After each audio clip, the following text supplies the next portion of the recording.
Welcome to another road trip. Today is Thursday, February the 6th, and we're heading from Bakersfield, California to fabulous Las Vegas, Nevada. Excited to head over to Vegas. It's about a 5-hour drive today. We're going to leave from Bakersfield, where I stayed this morning, and drive through the mountains of Tehachapi, Mojave, past Barstow, through Baker, which is just south of Death Valley, and finally up into fabulous Las Vegas, Nevada. But I took a couple, about 2 hours, walked around Bakersfield, took a picture of the Bakersfield sign, which is right off Buck Owens Boulevard, which of course Buck Owens Boulevard is right next to the Buck Owens Crystal Palace, which I don't know exactly what it is. I'm assuming it's kind of a combination museum slash performance thing. I'll have to look it up.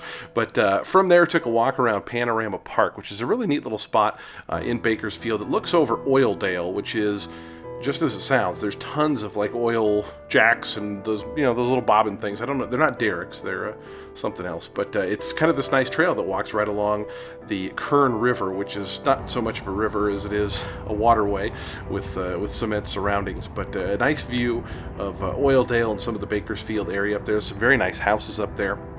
And right across the street from Panorama Park is Green Lawn Cemetery, which I walked around, which is a very beautiful cemetery park. And one of the residents there, I shouldn't say residents, but people buried there, is the former WWF superstar Adrian Adonis, who died back in the 80s from a car crash in Newfoundland, of all places. But yeah, he's buried there in Bakersfield. So from Bakersfield, headed east through the mountains of Tehachapi.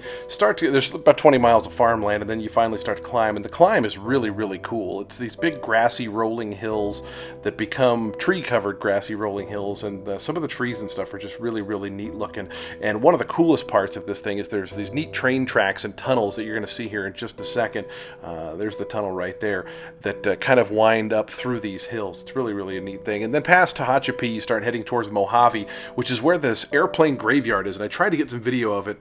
It's kind of over there in the distance, but I just couldn't get a good shot of it. But literally hundreds of old jetliners just sitting out there. And actually, I think Virgin has like a huge like space or flight program thing out there that is kind of adjacent to the graveyard. But parked and walked around the desert for a little while. It's funny, I have the sound on right here, and you can barely hear the cars even when you're only a quarter mile away. It just is very quiet out there, and I love the Joshua trees out there. Just a really neat part of this drive-through. And so as I continued on, went to through Barstow, which is and just before Barstow, I should mention, is Hinckley, California, which is this town right here on the left. That's the town that was made famous from the movie Aaron Brockovich, where the water from PG&E got all infected and was giving people cancer.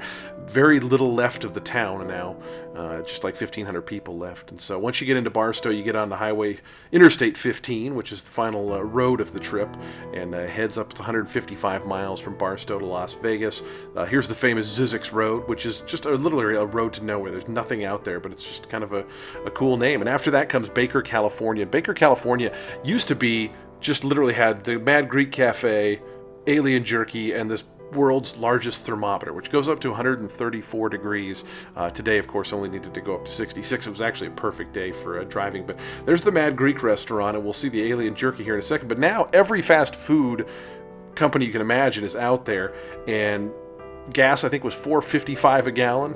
And I guess for the employees, like most of them don't live out there. They actually take a shuttle from Vegas to work out there. So anyways, that took us back into the desert highway. As you come around this corner here, you see Primm, Nevada, which is at the state border of California and Nevada. And it's kind of way down there at the end of the freeway, but you can't see it. It's 13 miles away, but yet it's in your plain view. It's kind of a weird optical illusion. So finally, after like 15 minutes of seeing it, you start pulling up into Primm, which has a couple of casinos and a shopping mall. And then interestingly, has a lottery store that is on the other side of the border. It's actually in California. You can't sell lottery in Nevada.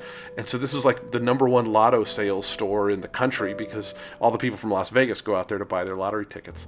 So that brings us to Jean, Nevada, which is Terrible's Casino. And out past Jean, I went to the Seven Magic Mountains, which had this foreboding sign saying watch out for venomous snakes. But Seven Magic Mountains is this art installation that was put up a couple of years ago, and it's just these big, beautiful painted rocks. And you can see, contrasted with some of the people that were standing around it, they're very, very tall. I mean, the little kids are only going up about, maybe an eighth of the way, so probably 30, 40 feet tall. Just a total guess, but kind of a neat little thing, and only maybe 16, 17 minutes from the Las Vegas Valley. From there, got on the freeway and headed into Las Vegas. My favorite part of the drive, it's just so neat. Coming around the corner at St. Rose, it's exit 27. You see the casinos in the distance, and the adrenaline starts pumping. The electricity of Las Vegas is in sight. I just always love that part because you really don't see Vegas until you come around this corner and you start the long drive in. It's another one of those kind of optical illusions where it looks like it's right there and it's really like 15 miles away. But I feel like everybody's seen Las Vegas, so I just took a couple little videos here at the end of things as I passed by on the little GoPro here.